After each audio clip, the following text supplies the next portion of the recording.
There is nothing more powerful than an idea. Ideas shape and control the world we live in. When you first have an idea, it becomes a thought. And when you develop that thought further, it becomes a concept.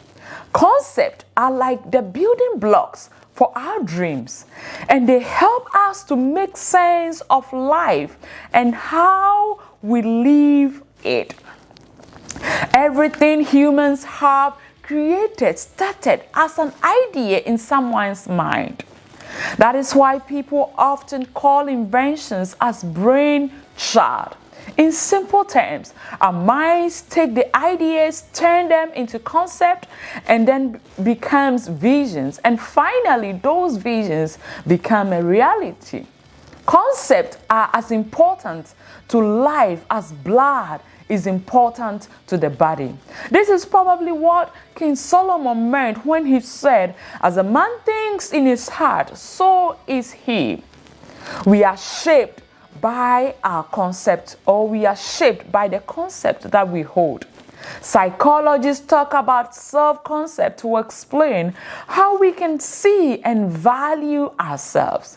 The way we understand and interpret life grows as our concept improves. All human communication depends on our concept.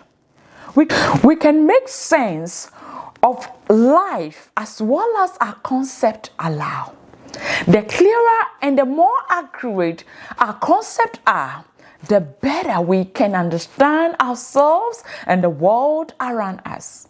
The main goal of communication is to share our ideas and thoughts with someone else so that they can understand them clearly. Communication only works when the other person truly understands what we meant, and you understand them as well.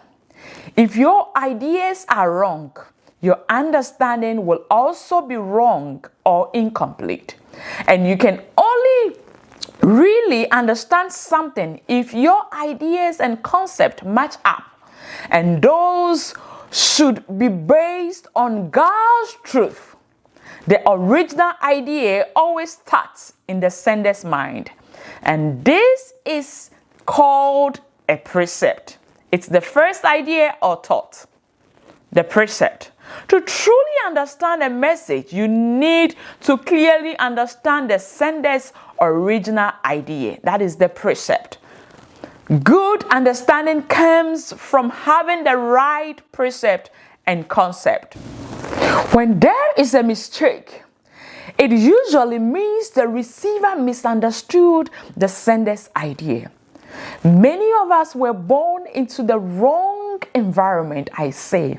This is because our parents, our friends, and our communities often followed traditions based on ideas that weren't true. Instead of us questioning or relearning these traditions, we simply accepted and followed them. There are many beliefs that aren't really true, yet people continue to live by them. Before we can dive deeper and understand the Bible, we need to first of all understand God's goal for creation. In my next episode, I will show you what the Bible is and what the Bible is not. And then we can build on that from there.